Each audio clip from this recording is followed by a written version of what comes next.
I appreciate that anyone is joining other than my mom who can't use Zoom, otherwise she'd be here. So I'm always flattered that like anyone's taking time out of their day to listen. So I appreciate you guys. And please, I really want to make it conversational. So use this time wisely, ask questions. I actually see some people from my team here. So they'll ask some questions as well, and they'll hopefully keep me honest.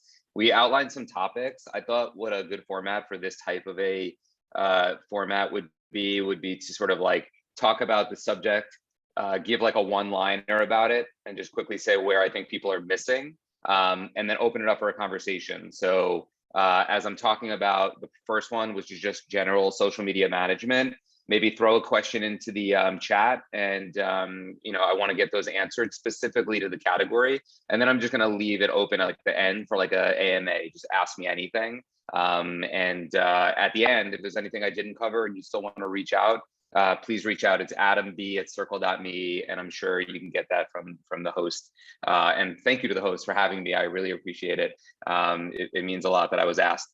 So I'm Adam Brown. I own a social media agency in New York. We only work with CPG, beverage, and spirit brands. And of that, it's about 9% spirit. So it's mostly better for you, CPG and beverage. So most of the things I talk about are going to specifically be social media, but also skew towards earlier stage CPG and beverage brands. If you are not one of those, because I don't know most of the names on here, and you want specific insights on something other than that, let me know and I'm happy to answer that. But I'm guessing given the audience and the host, I'm in the right place with the right types of brands.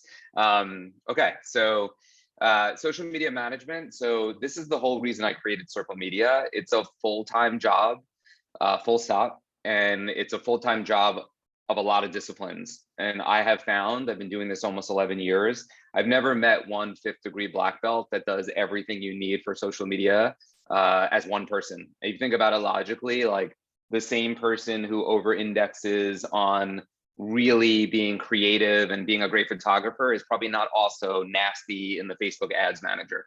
And the Facebook ads manager ninja is probably not super into influencers.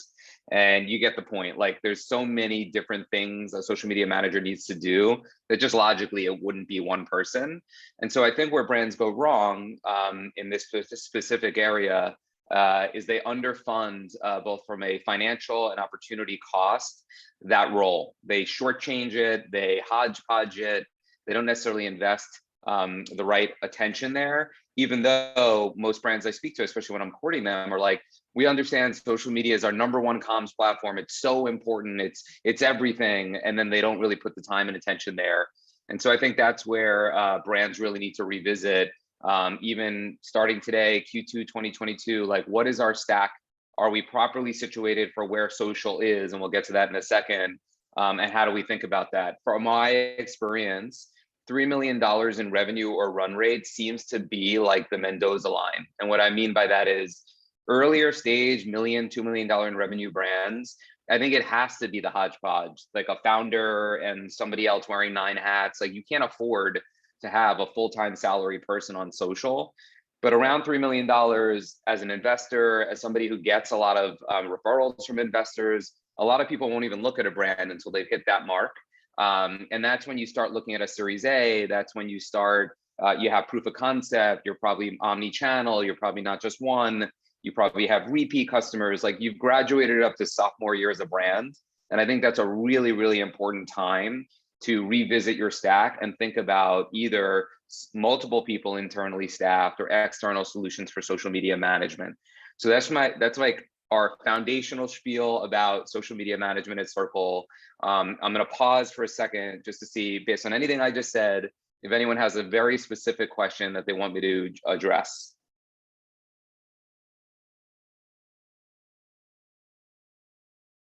I think nobody.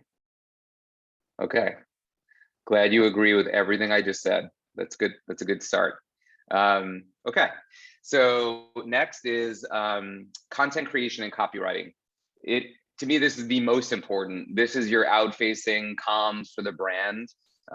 It's how you're presenting yourself visually. So photos, videos, graphics, and everything in between. I think brands need access to all the disciplines. I find more often than not that brands are one discipline. And the main reason that they're one discipline is that they maybe underfunded it. So they have like the graphic designer that did their labels or their packaging is also now doing their social. Or most common is they have photography. Photography is the easiest commodity to find on Instagram. So you see a lot of like brands at this point that they have nice looking photography. I'll meet with brands and they'll say, what do you think about my Instagram feed? Or what do you think about my content? Which is a loaded question. I don't like to answer that, certainly not on the first date. But more often than not, my number one critique is that it's one discipline. And it's because they have one creator with one discipline. And what you learn, which I didn't even know when I started my agency, was that the disciplines are very different. Like really good photographers might not know literally one thing about graphic design or any motion. And motion graphics animators that can bring things to life visually in motion might not be great still graphic designers. So having one person create your content means you're probably going to be isolated to one style. And I think in order to storytell on social, you need to have access to all different styles.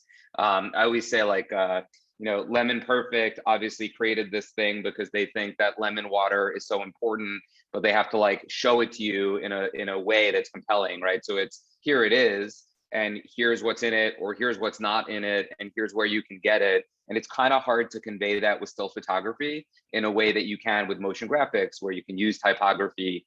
And so I would say when you leave this call, I think if you are at a brand, run a brand, work with a brand in any capacity, the most mission critical building block asset for storytelling is motion graphics when you're early stage and you want to tell everyone why your baby's the cutest and why they should care. Motion graphics are mission critical, and most brands have no access to motion graphics animators. So I think that's really, really important. Having multiple disciplines to leverage when a platform is favoring video, you want to be able to make video. You don't want to say, yeah, you know what? I've been meaning to make video. I just don't have anybody to make video. So you're leaving opportunity on the table. That's a mistake. So that's, I think, something that has to be resolved. Then copywriting. A lot of times people over-index on content with the visuals, and then they throw away the copy. They're not really thinking about the storytelling or what they're trying to say or what's the point of it all. I sometimes encourage brands to write the copy first and then create the asset. So it's like Lemon Perfect, like the best drink since like the invention of mankind. I'm making this up. Lemons are delicious. You need to drink them. Find them at Wegmans or Whole Foods or Erewhon or whatever it is. Like, what would you say to tell me what this is, why it matters, and where can I get it? And then we can think about how we'll do it visually instead of making a visual and then be like, what would I say with that? Like, think about the why you want to make messages, then what you're going to say to convey that message, and then how to bring it together through written comms and visual comms married together. Very, very important. I think brands are sleeping on a little bit of both, and that rarely they're bringing both together in a really meaningful way. I think that's an error, and I think that's something people should fix. One added thing, this week, Adam Mosseri, who runs Instagram, announced that they're going to make yet another upgrade to their algorithm to favor original content. What that means is original content, which is intended for creators. Like if you're a creator and you make something on Instagram, we want that to do better than if you like shared a meme or you like took a TikTok and posted it as a reel. We're going to downgrade those, and we're going to give better visibility and maybe a reboost to organic reach for original. So a brand needs somebody at their company or somebody at their agency, like prairie dog ears, and being like, wait a minute, we might need to change our strategy and start to over-index on more original video if our primary platform, Instagram, and its head just said this is a change. So it's really important that brands are keeping their ear to the grindstone of what's going on and then maybe pivoting course based on that. Doesn't mean being erratic and changing every single day, but knowing how to get in early can be the difference for an early stage brand of getting some juice for free versus not. And so I think that's really important is like, I sign up for social media today. I don't ever go to their website, to be honest. I just get their daily newsletter. I quickly look at what I think might be important and I grab the headline of the day. So I'd encourage anyone who's interested in social media, which I would imagine is anyone on this call, to sign up for the Social Media Today newsletter and then quickly peruse. And if you see the headline is something that's relevant to you, grab it, read it, and ask questions. And here's a free invite. If you have a question and you want an answer, you don't know who to ask, you can reach out to me. I'm happy to answer it for you. So I can give you some additional insight on that. But understanding how to like be current, act quickly, and then engage. And so if you don't have video in your arsenal and this change comes from Instagram, you're really going to compromise your results. So you have to have those things in place. I'm going to pause again on content creation, copywriting, the marriage of two. Any questions?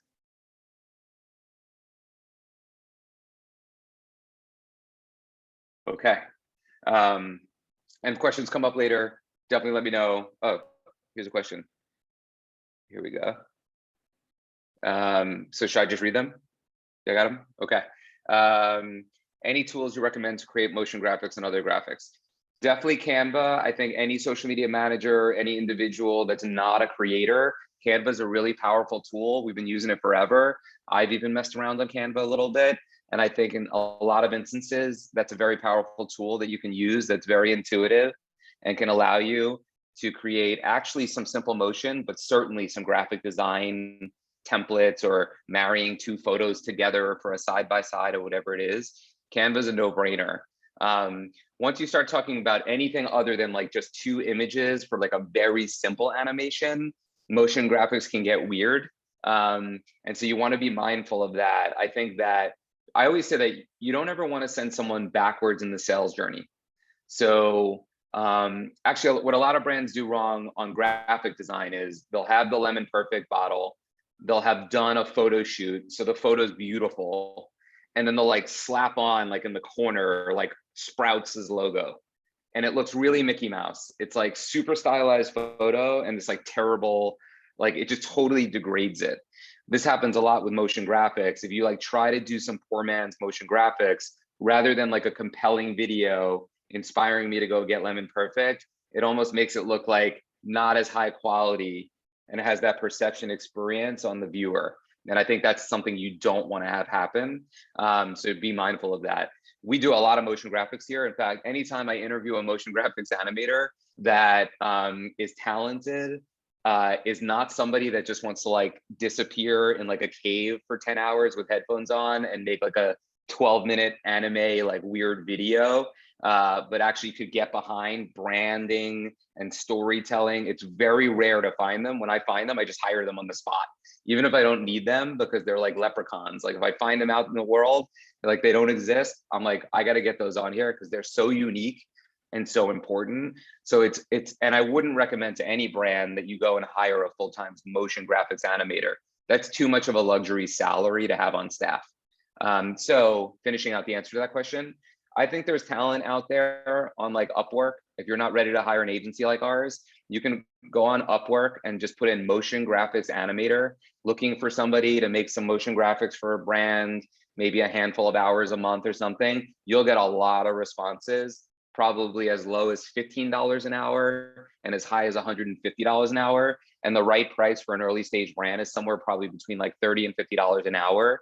Just make sure, like you would with a Airbnb or a VRBO or anything else, make sure they have a lot of reviews and a really good rating so that you don't get rooked and like they take your money and they don't do anything. So just be mindful. But Upwork is a really good tool, probably more than trying to hack motion graphics on your own. Just my 2 cents. Is there a brand that you can think of that you can think is doing this really well with the mix of content?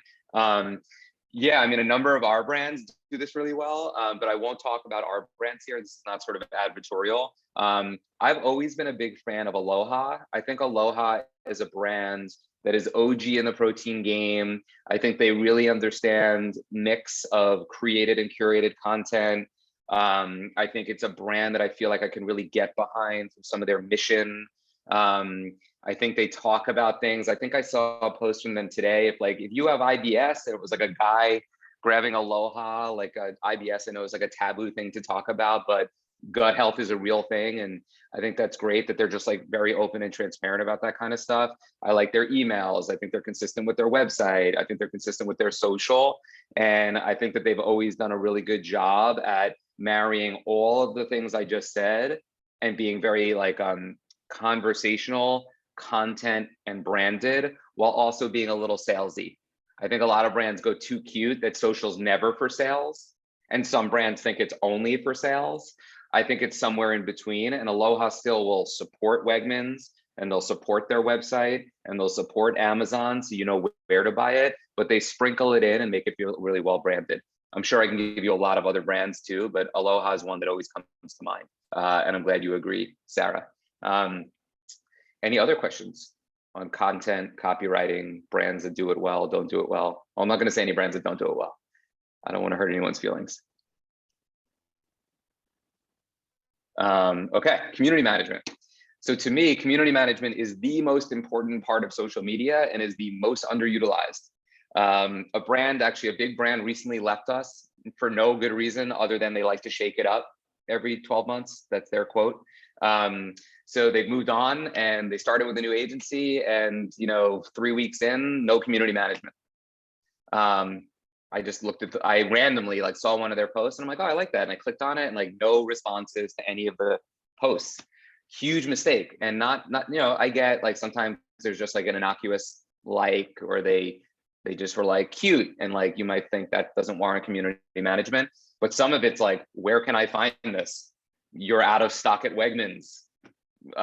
Do you have this in this SKU? Like real buying questions. So I always say, this is the analogy I've been using literally for 10 years. Like when it's like the gold miners that went to out to California in like the 1800s, like you go out there and you sit in the river and you sift for gold on hours on end, and it's like rock, rock, rock. And then you finally get a piece of gold and you just throw it back in the water. That is to me the same as like doing all this work, all this planning, all this stuff, and then getting community management and not doing community management. It is the most important part. Social is a dialogue, not a monologue. This is a real reason I think PR firms really struggle with social. PR, branding, direct response firms are, you want to say something in as few words as possible and elicit a direct response. That's very non-social, very closed conversations. Social is very open conversation. I want to say things. I want you to respond, good or bad. I want to respond back. I want to have a dialogue. So I think it's criminal when brands don't do this. And there's a lot of brands that you might go on right after this. And you're like, I'm curious. Brand X is a brand I think does social well. Go in and then see if they do community management. And I'm still surprised how many sleep on that. And that's a huge miss. It's everything to me. And it's where you find the most opportunities. Now, understand, it's blocking and tackling. You got to be in there every day. You got to check it every day. And so early stage brands that are like trying to do social in 10 minutes a week, it's hard. So I think early, while I wouldn't sleep on it, I can understand it. But once a brand is full tilt and has momentum, huge mistake to do that, especially in this better for you CPG category. Brands are asking you questions like, is this gluten-free? Will this bother, like I'm allergic to X, will it bother me? I live in wherever and it says you're only available in the Northeast. Can I not get your product? Like, how could you not answer those? And of course, as I say those, anyone's like, oh, of course we would answer those. Well, the only way you answer those is if you're looking every single day, because you might miss them if you're not religious about it. So I think that's probably the biggest miss by most social media managers or agencies that are sleeping on community management. Question, what's the best way to handle poor reviews, comments posted to your page? I'm a big believer in transparency. I don't like to sleep on those. I don't like to hide those. I like to get and immediately respond as quickly as possible and ideally take them off of social. Oh my God, Jennifer, thank you so much for sharing that feedback. Please email us at social at something like personal, or even personal, like please email me at adamb@circle.me. Don't send them to like info at, don't send them to something that feels cold and sterile. Send them to something that feels warm and fuzzy, and then take it seriously. And the royal flush would be you turn them in some way, and then they even go back and clarify it on their post. or delete their comment. But I don't think you should hide from them. I think you should address them. I just think it's a little bit dangerous to do that hardcore while like on social. You don't want to get into a tit for tat fight with somebody on social about something that you fundamentally disagree on. So I would respond quickly and try to take them offline to a warm and fuzzy email address. Can you explain Circle stance on CM over the weekend, knowing you wouldn't necessarily want your social media managers on 24/7? Yeah, I think it's like, other than like, you know, Oreo, and I don't know that there's anyone from like Mondelez on this call or anything like that, but like, if you're Delta and Oreo and like huge brands that are gonna just have like a lot of energy coming from like a global market, it's a 24/7 situation, and you have like a big agency of record and you're working with like VaynerMedia and you're paying them top dollar. But for the most part, whether it's Circle or a social media manager, it should be like an awesome human. So it's not 24/7. I don't think you need to be responding to people at 10 o'clock at night. I don't think you need to be responding like Saturday at 6 a.m. Like, I think it's like, you're diligent about working hours, you're highly responsive, you're highly gracious, you communicate, but you don't need to be crazy about that. And I've had brands that were like, Adam, I remember when you were courting us, you told me that community management is the most important thing. How could we not be responding on Saturday? I don't know that the expectation, especially for a non-Oreo, even Oreo, but even for like a smaller brand, 100 million in revenue or less, that the expectation is that I'm going to get an immediate response, even on a weekend or like late at night. So our philosophy is, you should be religious about checking it first thing in the morning and immediately responding to anything first thing in the morning on the next business day. And Monday, go deep. Like, my team comes in, headphones on, no one talks to them or bothers them Monday morning, because we're answering community management and things from the weekend. And we hit them early. And you hit somebody early, like 9 o'clock Monday, and they post it on Saturday, they still get that energy of like, wow, that was really like, wow, like you got back to me first thing Monday morning. Also, we happen to live in like a really nice, this wasn't the case 10 years ago, I feel like, but now we're in this like work-life balance space that we should be in.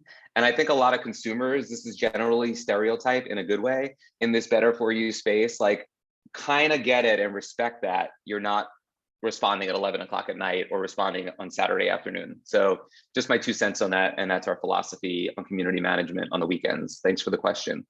Any other questions about community management? Okay.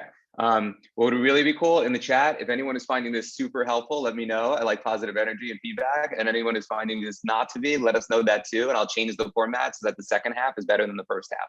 And if it's great, I'll just keep rocking and doing what I'm doing. Growth measurement was the next topic. Thank you. There's 1 thumbs up. Oh, thanks, Farah.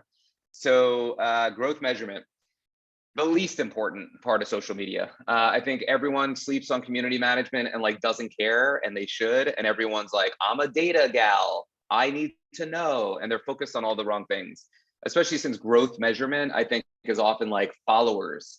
And so still today, I don't know, if I say to a brand, I get nervous on a call, like, followers, sometimes they're like, yeah, followers is the most important thing. More than ever, we're starting to get people, thanks, Marty. We're starting to get people that like are like, yeah, followers are irrelevant. But what I really care about is like how many likes and comments. And I'm like, I don't even know if that matters. Like, there's not a lot of organic reach on social. So if you post an Instagram post, whether you have 100 followers, 1,000 followers, or 10,000 followers, like, it's reaching nobody.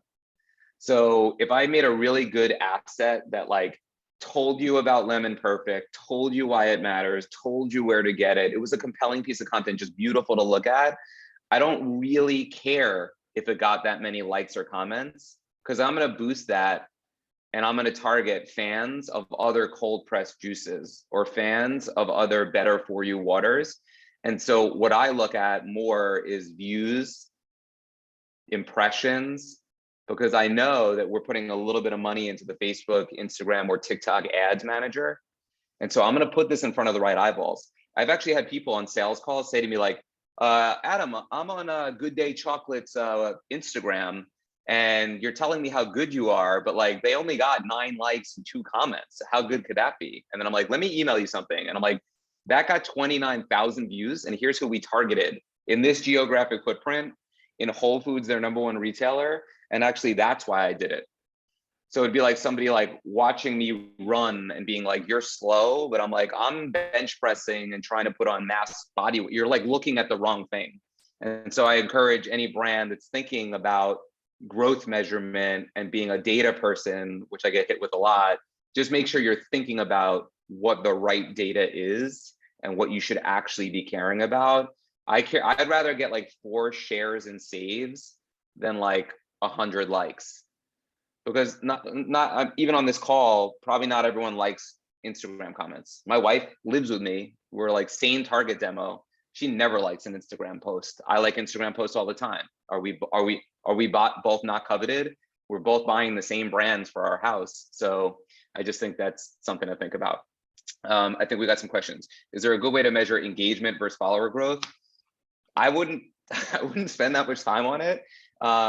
There's benchmark press, like generally food brands get like this kind of engagement and like this kind of follower growth. If you want to hold yourself honest to that, you can Google like 2021 food category engagement rate average. And I think there'll be like an article. I think when we do our strategy docs, we actually include a link to that article. I wouldn't look at that, but I understand why people do look at it. And then you could use that as a benchmark.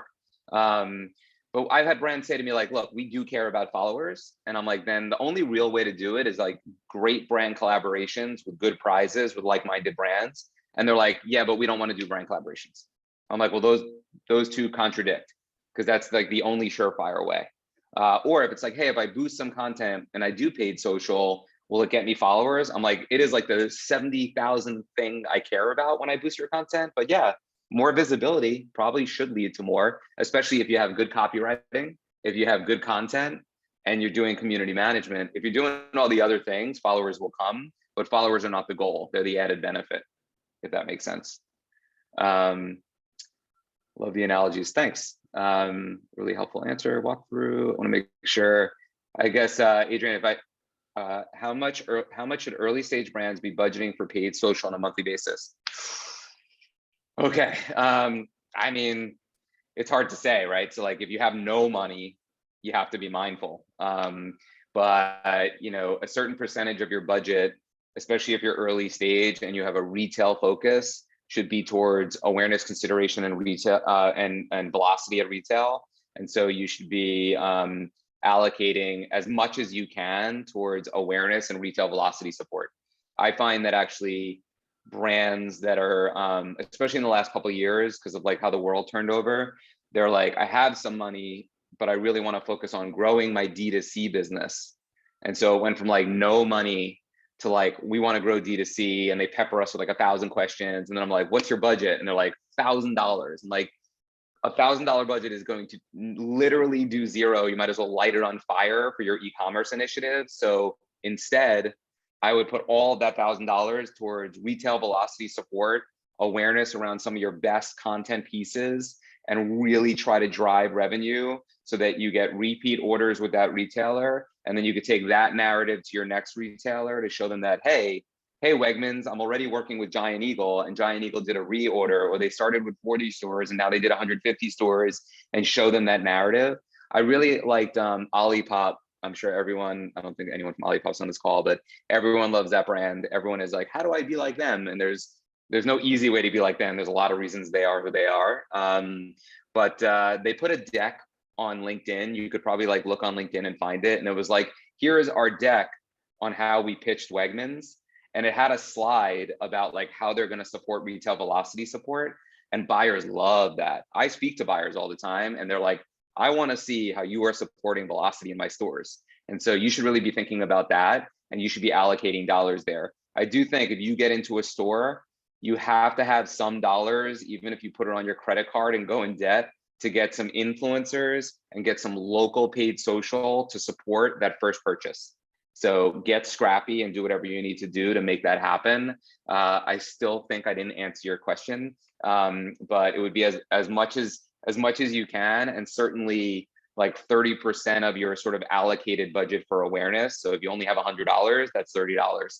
And if you have more than that, it's more than that. And so that's my loose answer. Hopefully that was enough. Any thoughts or recommendations on how to best promote events on social? Like events, like having people like come to them, or just clarify that. Oh, is that you asked that question? Okay. Yeah, I don't really do much events, so I'd have to think about that a little more. I'm sure I can answer that for you offline. Maybe it's actually for your own events that like these, and so I can give you some. I give you some thoughts around that. I really like a sphere of influence for events. Like everybody come and invite one friend. I like limiting it. I actually did a series during COVID. I called it Zoom for Improvement. And I was like, hey, Wednesday night, 9 Eastern, either a founder, VP of marketing, CMO, I'm only gonna have 10 spots. Who wants on to do exactly what I'm doing right now? But it was actually even more Q&A. It was just like, hey guys, let's jam. And I was like, only 10 can come. First time I did it, I got like 11. Second time I got like 36. And then I like, because it was like limited space, and people were like, oh, and word of mouth. Once I did the first one, I'm like, tell your friends. They were like, this is awesome. I'm like, please invite more people to the next one. So maybe here you would say, Adam was the best speaker I've ever heard in my whole life. And we're going to have more great speakers like Adam on our next call. So everyone in this call, invite one friend to the next one. You'll double your event, attendees, especially hyperlocal in New York, or maybe coming in person. I like putting some nice pressure on people to bring their sphere of influence. So it's not a cold lead for you, but it's a warm lead for them, if that makes sense. So I would leverage them. Growth measurement. Yeah, I think most people just focus on the wrong metrics. I think Irma from my team is on the call. Yeah, we just hung up with a brand that we've been pitching for 4 months that I've had 5 calls with, and they just met the team. And at the very end, they were still like, listen, we want to know our KPIs for each video and each photo. And I was like, oh my God, it's like that. Yes, like let's get into conversations about that, but like we have to start. Like I don't know what like the KPI for one motion graphics is going to be for the photo. I don't know your audiences. I don't know your brand recognition. I don't know your penetration. Like we got to get into a lot. Like let's date a lot more before we even have that conversation. I just think sometimes people just don't know what to do. Oh, hey Irma. And so sometimes people don't. They like it could. Sometimes it's like the boss. It's like, I don't want to talk about followers, but the CMO is like, we got to come up with something. So like, let's be collaborative. Let's have a rational conversation of what that should be, and let's go back to them. I think agencies get into a dangerous place where they just answer that with and they're like a yes man. I think that's one of the many reasons why everyone usually hates agencies, that they just cater to whatever will get them hired and then figure it out. Personally, at Circle, I'm the opposite. I'm going to give you every reason not to hire me. If you do hire me, I want to go in eyes wide open and like, let's get into the real stuff. And I'm sure it loses us clients, but like, I just think that's how it should be, so that you're on the same page from day one. And that, like a good marriage, that makes for a good agency vendor relationship. Going back to events, alongside influencers, we had a successful event in LA back in early 2020 by creating a Facebook event and running a leads campaign for signups. Was very successful. Yeah, we haven't run those in a minute, but those work. I actually spoke with a founder the other day, so smart. Like she went out and she bought Facebook groups from founders. Like a Facebook, I don't remember exactly what it was, but like a founder of like, celiac girls of Seattle. She like went to that, which might even be like dead because like no one's like posting it anymore, but it has like 800 members. And it was like, hey, Kristen, I see that you have this group. I'll pay you $100 and like take over this group that you haven't used in 2 years. And I'll own the group. And she's like got a high hit rate of people being like, sure, like I don't even use that thing anymore. And she bought up a bunch, and then she started hitting those, because Facebook groups, just like Facebook fan pages, you never see. Facebook groups, you always see, because you opted to be a member. So if you are on Facebook, and a lot of people are on Facebook less than they used to be, but when you go onto Facebook, if anyone on this call still does, I know I do, you'll see your groups at the top because you opted in. So it's different than pages. So I'm a big buyer of groups, and that could be an attractive way. If it's a naturally New York event, maybe you're going into the naturally Boulder or naturally San Diego and saying, hey, I know we're not in your neck of the woods, but everyone knows everyone in this industry. So could you like spread the word and help us out or whatever it is? And like, you might get some juice there, and they already have a coveted audience that's much further along than naturally New York is. So that's something to think about. That's a good recommendation, Sarah. Thanks. Influencer marketing. So I think it's more important than ever before. I'll get to that question on paid social in a second. With the iOS changes last year, a lot of brands are abandoning Facebook and Instagram ads. I don't think they should abandon them altogether and be binary, even though some are. And now you need to find alternative places to put some of those dollars. I've always been, but I'm a huge buyer of influencers. I think my influencer lead this morning sent me an article. Actually, I sent her an article and she sent me back, hey, this was an interesting stat that like organic for just like an average post was like 0.6, but the average organic for just an influencer organic post was like 1.2. So it was like double. So you're already starting a little bit further along just by it being them rather than you. And in today's market, I think influencer is a horizontal layer that touches every part of your business as opposed to a silo. So we actually spoke with one of our content only clients the other day to talk influencers, and she came at it from a very silo. She came from big CPG, and she's like, influencer, huge budget, all awareness, macro influencer. Let's talk about that and like how that works. And I'm like, let's turn that on its head, because not only that, but all the data shows that UGC or PGC, which is paid generated content, so it looks like it's user generated, but it was crafted. It works for top of funnel awareness for ads. It works for down funnel conversions for ads. It certainly worked for organic. It's a great way to get reels and TikTok content. And we happen to be in this market right now where not everything has to be so stylized. Like, it is more of like a real market, and that's going to change. It tends to go like this, but right now there's a premium for UGC and PGC. So sometimes I might reach out to Adrienne and be like, hey, you're an influencer. And she's like, yeah, I am. I want $1,000 for an Instagram post. And I'd be like, okay, I don't want your influence, but you're a perfect demo. You're a mom and you have 2 kids, and like my brand Yum Earth wants to work with like literally you. And so I don't want you to even post about it, but I would love for you to talk about it. We sent you some Yum Earth. Would you talk about it? And you're gonna get a high hit rate of like, oh my God, I love Yum Earth, especially when it's in like, if you're really targeting the right person, they might even already be a consumer, or they might be super game to get that. And they're charging for their likeness and their influence, but sometimes it's a way reduced fee, maybe even free, for just their likeness. And that has a double benefit. Even though I didn't get your influence, I'm still using your likeness, and I need that for my ads, for my organic, to fill in some of my TikTok fodder. So there's that added benefit of that.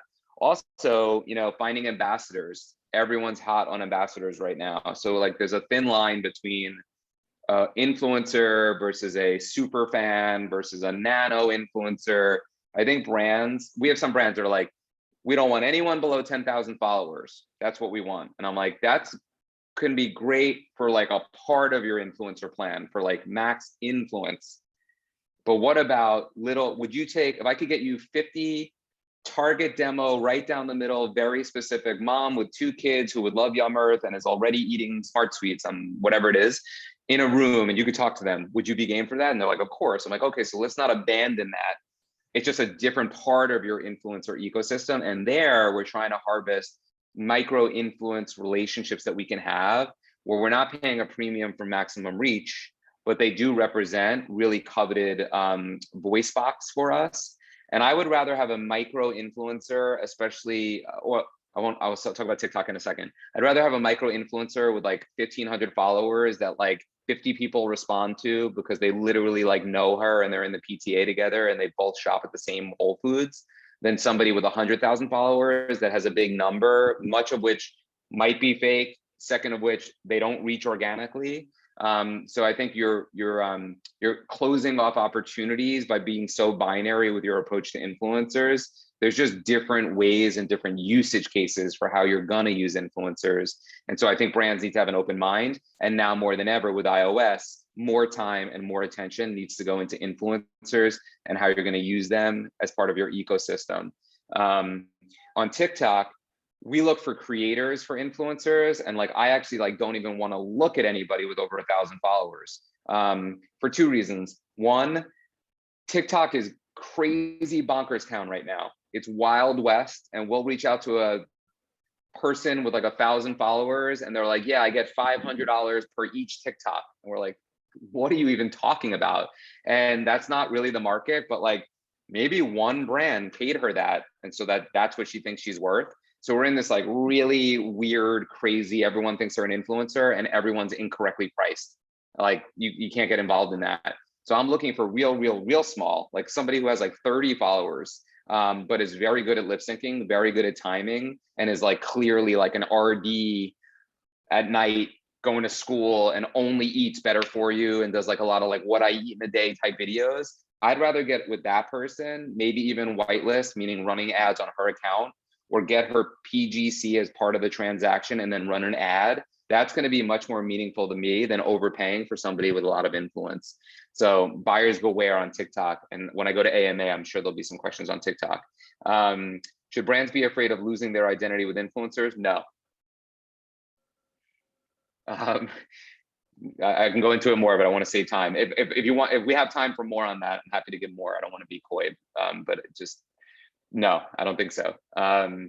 Preferred tactics recommended for paid social. I'm a big buyer of TikTok ads right now. Still pretty new, really good platform, really intuitive, so much attention there. So there's a lot of supply, which means it's very inexpensive. A lot of great awareness opportunities there. And we're trying to shift as much dollars as we can over there. And like I said before, while Facebook and Instagram is like working out their situation still, and the cost has been high and people have had a negative experience, I'm a big buyer on TikTok. That doesn't mean I'm not a buyer on Instagram and Facebook. I'm a buyer of like, if I take, again, a really good piece of content that I spent money or time on, and it's like the straight, like Irma, our creative director, is on this call, I think, still. And we're like, what are the core building blocks? And so I think every brand needs like a PFC, product front and center. Lemon Perfect should pay me for this. A product front and center, so that you know it when you go to the retail store, right? It's a great label. They spent a lot of money on it. They spent a lot of money on these things. It's got great everything.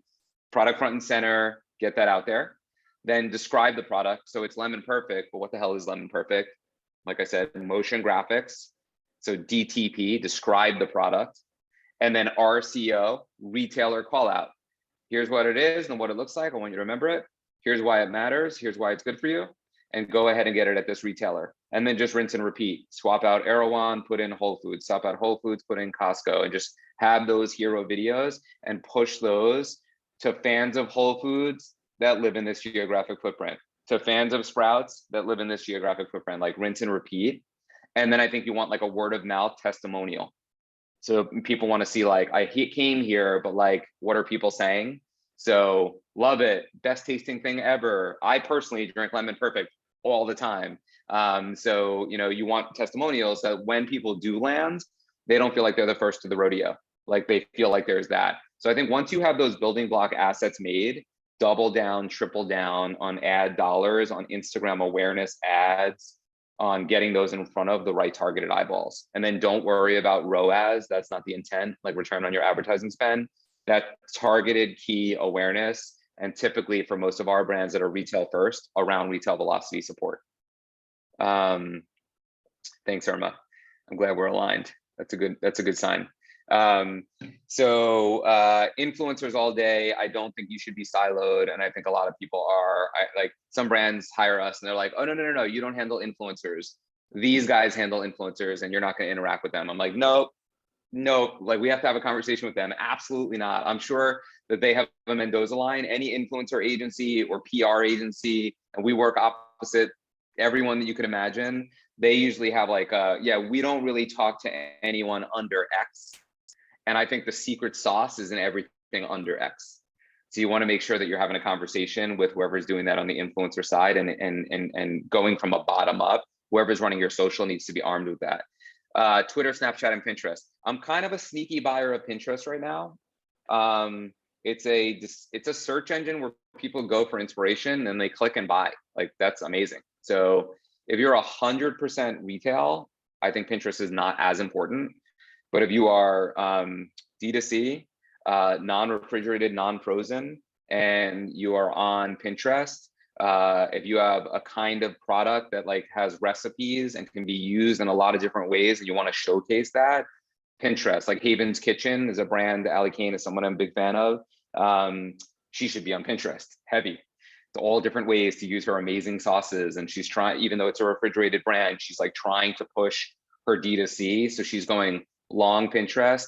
She has a very unique approach to TikTok, actually. I don't think it can work for everyone, but if you look at Haven's Kitchen on TikTok, instead of a lot of face and camera, and she's part of Naturally New York. If anyone doesn't know Allie, she also has my favorite podcast in the game. It's called In the Sauce, plug for In the Sauce, probably the best CPG podcast. And they have a kitchen in their office in Soho, and they do a lot of Pinterest.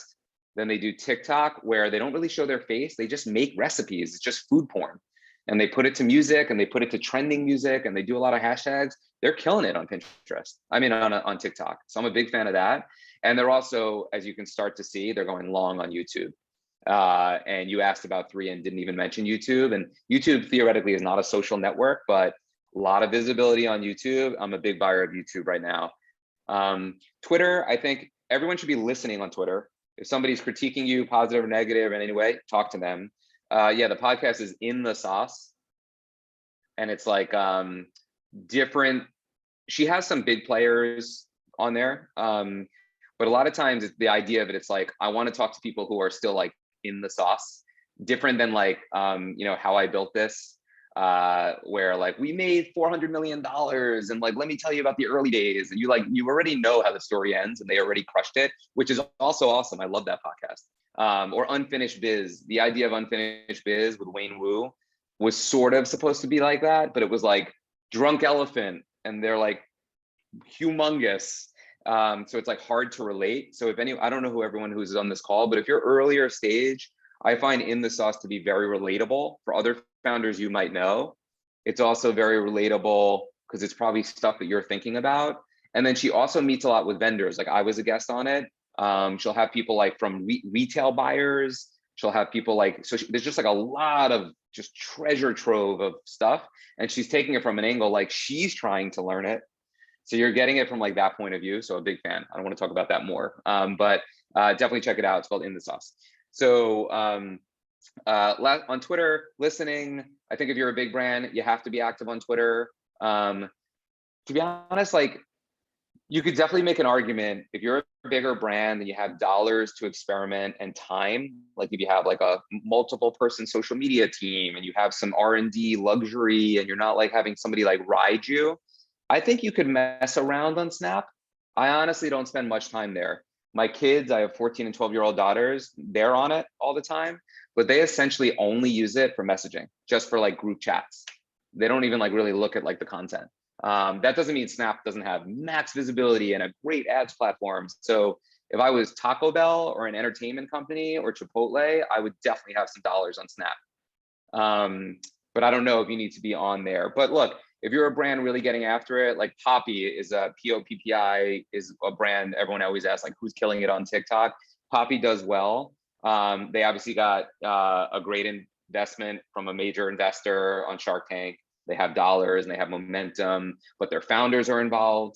They have a lot of behind the scenes with like girls in the office, like building in public. Right? We're moving offices and we're upgrading and pallets of product and activations and Expo West. So if you're a brand that's able to do that full tilt, I would mess around a little bit of that on Snap, right? But if you're like if you're like micro and like trying to be efficient with your dollars, and like almost every brand we work with, we represent going deep rather than wide. So we usually manage like 3-ish platforms, maybe a 4th instead of like 7. That's my take on those platforms. And then just micro content. So these are some categories that I had suggested maybe I would talk about and what brands need in their toolkit. I think the biggest takeaway is that every single brand, unless you have like legal restrictions, maybe like cannabis, or you're a part of a big global company and you like have restrictions on like what you can do or cannot do. If you're just like an average CPG or beverage brand, there is no more strategy to not have a strategy on TikTok, and you have to be posting 7 days a week. That is definitely what we have learned. And so you have to solve for that. And so if you're like, well, who the hell's going to do it? So one option is a founder. A second option is someone junior on your team. If both of those are not an option, you have to solve for it. And so one strong recommendation that I've been saying every single day to people is, if you're a New York brand, Boston brand, Atlanta brand, wherever, a nice sneaky hack that I like is go to a college, or go to 5 colleges in your area. So go to 5 New York colleges, go to their career department or even their athletics department, and you can reach out to maybe college athletes who before last July were not allowed to make money by law, and now they are able to make money for the first time. And while football players and basketball players have been getting courted and been getting money from big brands, no one's reaching out to like the girls lacrosse team at like Manhattan College, right? But that's still a college athlete. And you know, all these like commercials, like 97% of college athletes are not going to go professional in their sport, right? They're going to go professional in the workforce. You have a lot of athletes in college that are also studying like movement sciences, kinesiology, food science. A lot of them care a lot about their body because they've been taking care of their body for a long time. So I think you have an over-index like pool of people that actually know what they're talking about, don't have a professional sports career lined up, and are thinking about how they could use it, and would geek out even like part-time to work with a CPG or beverage brand who has like a real mission and an awesome founder and is local and could make some dollars just for making TikToks. Like that's a golden pitch to somebody. And that's a really easy way that you could find somebody for $15 an hour for a handful of hours a week to become part of your tribe. And then the added benefit, if you go local, if you also wanted them to maybe go to an activation at Whole Foods Times Square for something, maybe you could pay them for that. And now you could kill 2 or 3 birds with one stone by having that person. If that sounds like a terrible idea or a huge headache, you don't have to do that. I would go to some super fans. Every brand, even if they have $100,000 in revenue, probably has a few super fans. And more often than not, they're hyper local, because it's maybe like people you know through a sphere of influence. Don't be shy about asking, even as a human, like, Adam Brown, do I know people that have kids or people in their 20s, or a niece or a cousin or whatever that is a digital native that's in their 20s, that is over indexes as a TikTok native? I'm sure. And so I would put the feelers out there to find that person that could maybe be the face of your brand and who's willing to be face and camera episodic 7 days a week. I really think that's something brands just need to solve for ASAP. And that should be the biggest takeaway from this call. That's platform tactics. We talked a lot about that stuff. And so I wanted to leave it open. We have 7 minutes left. Like, even if it's a question that wasn't like specific about any one of the things I said, does anyone have a burning question they want to get answered?